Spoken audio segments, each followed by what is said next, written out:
Republicans are terrified of the potential losses they face this upcoming November for the midterm elections. They are losing races they're supposed to win. They're bleeding support in places that Donald Trump dominated. And instead of addressing those issues to try to court those voters back, they're trying to change the rules of democracy itself. Let's start where Republicans are failing right now. They're not running confident campaigns, they're not trying to broaden their coalition, and they're not moderating many of their policies. They have adjusted somewhat to the criticisms of a lot of the brutality of these ICE raids in places like Minnesota. They removed 700 agents just this week. And Trump has recently changed his rhetoric to say he's only going to send ICE agents to states where governors or mayors are begging for him to. I don't think that's going to hold out, but that's at least what his rhetoric is showing. So they're trying to somewhat moderate, but for many of their policies, they're not changing course. And that does not bode well for independents who are growing more and more skeptical of the Trump regime every single day. And instead of trying to quell those fears and regain a lot of those independent voters they got in 2024, they are talking about taking over elections, federalizing state votes, and putting armed agents, as well as ICE, around poll stations to intimidate voters. That is not confidence. That is what you do when you are terrified of losing. But when you are afraid that you're going to lose, or a lot of people that did support you are no longer, that's when you try to take control of who actually gets to vote. The GOP is not just scared because there's a general feeling that they're going to lose. They are looking at the numbers and they are not in their favor. In Texas, there was a special election for a state Senate seat where Taylor Remmett upset a MAGA candidate to flip a North Texas Senate district. Observers of the race said Remit's working class appeal, along with Latino and suburban backlash to Trump's policies, fueled his win in a district Donald Trump carried by 17 points. That is a major upset.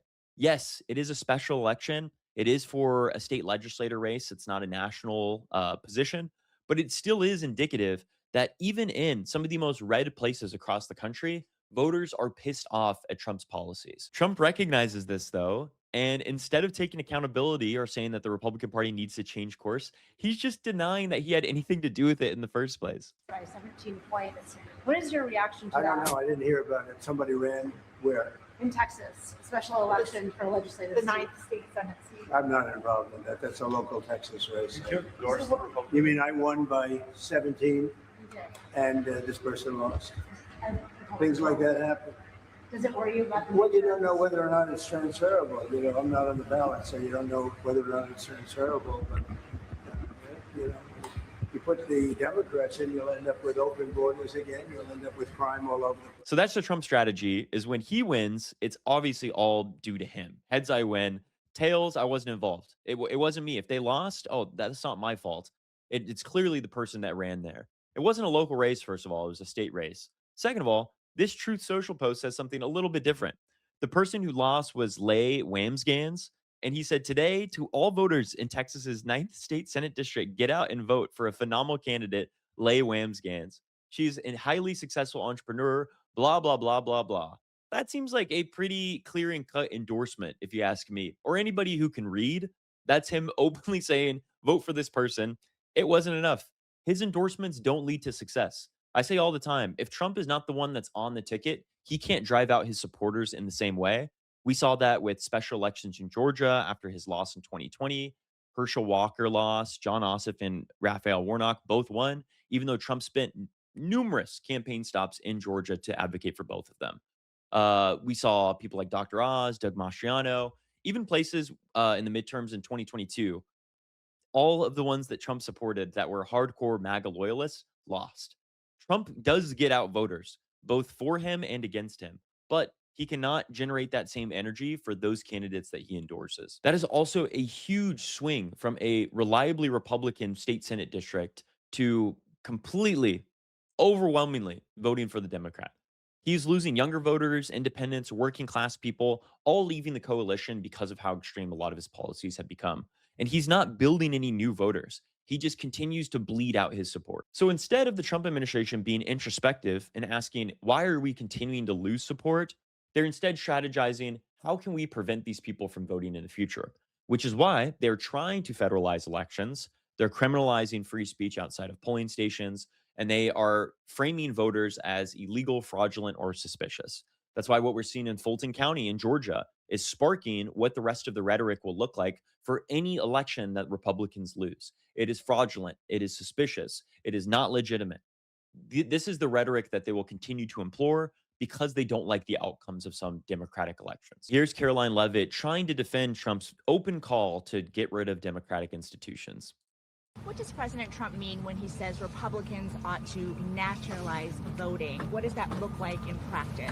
What the president was referring to is the SAVE Act, which is a huge common sense piece of legislation that Republicans have supported, that President Trump is committed to signing into law during his term. And he spoke with the speaker directly about that yesterday, about the need to get that bill on the floor for a vote, because it provides very common sense measures for voting in our country, such as voter ID. I don't think any rational person who's being honest with themselves would disagree with the idea of requiring citizens of this country to present an ID before casting a ballot in a federal election, or frankly in any election. And that's something the president wants to see happen. So that's what he was referring to. But to be clear, First of all, we can talk about the efficacy of voter ID, which typically just creates voter suppression, especially in places that don't have easy access to places to retrieve those documents. In urban locations, typically there's a DMV near every neighborhood. But if we're talking about rural voters, specifically working class, lower income rural voters, it makes it almost impossible. But that's tangential. We can talk about that a different day. Voter ID is not the same thing as saying we need to federalize elections. The federal government needs to step in to specifically blue states and make sure that they are running and overseeing those election tabulations. That has never been done before. Our Constitution gives explicit powers to the states to run their elections and contribute that to the overall federal system. It's not the other way around. Republicans who were so pro limited government are now advocating for the federal government to step in and take over the autonomy of states. That's not allowed. That is not federalism. That is complete authoritarianism. So we know Republicans are on the back foot. They're terrified of the potential losses in November. But just because Republicans are scared does not mean that voters will be inspired to vote Democrat. Too often, Democratic messaging boils down to one thing: vote for us or Trump wins. We're not Trump. We can't allow that authoritarian fascist to take over. Look at how terrible he is. The only way to stop him is to vote for us. Now, while that's true on some level, it typically in a first past the post election, we only have two options. But that is not an inspiring message to get people who are on the fence about voting for your party. You can't just be the anti Trump party. Most of your rhetoric needs to be about why people should vote for you and what you offer for the future to make their standard of living better and their cost of living lower. People don't organize their lives around the fear of the future. They mobilize when there's a reason to show up, when people see vision, hope, and material change. That is what sustains movement. And sometimes Democratic messaging doesn't just fall flat, it actively undermines itself. A perfect example is Kamala Harris recently announcing she's transforming her old 2024 accounts, Kamala HQ, into headquarters, which she's labeling as a Gen Z led progressive news outlet. Only problem is, people remember what her campaign was in 2024. It was not a movement led progressive candidacy, it was a moderate, center leaning, pragmatic position where she tried to court over conservative voters. She did that by changing a lot of policies that she previously held in her 2020 campaign. She moderated when it comes to immigration and tried to appeal to Republican voters in swing states. Instead of saying that no undocumented immigrant is a criminal, which is what she said earlier, she said we have laws that have to be followed and enforced that address and deal with people who cross our border illegally, and there should be a consequence. Trying to court over Republican voters. And if Republicans have a choice between a diet Republican and a full-fledged Republican, they're going to choose that Republican every time. The exact same thing with fracking. When she was asked by a climate activist in 2019, do you support, the practice of pumping sludge into our earth, which can create methane coming out of people's faucets and has incredible residual impacts on our environment and the health of constituents? She said, of course, I want to get rid of that disgusting practice. I'm pro-environment. I recognize that climate change is real. It is not a hoax, and we need to have active measures in order to counter that. But in 2024, she said, I will not ban fracking. I have not banned fracking as vice president of the United States. Got it. That type of flip flop shows you don't have principles that you're willing to stand on. Instead, you're saying what you think the room wants you to hear, or you're saying what you think will get you elected. That is not how you show yourself to have strong convictions. We need somebody that's progressive oriented.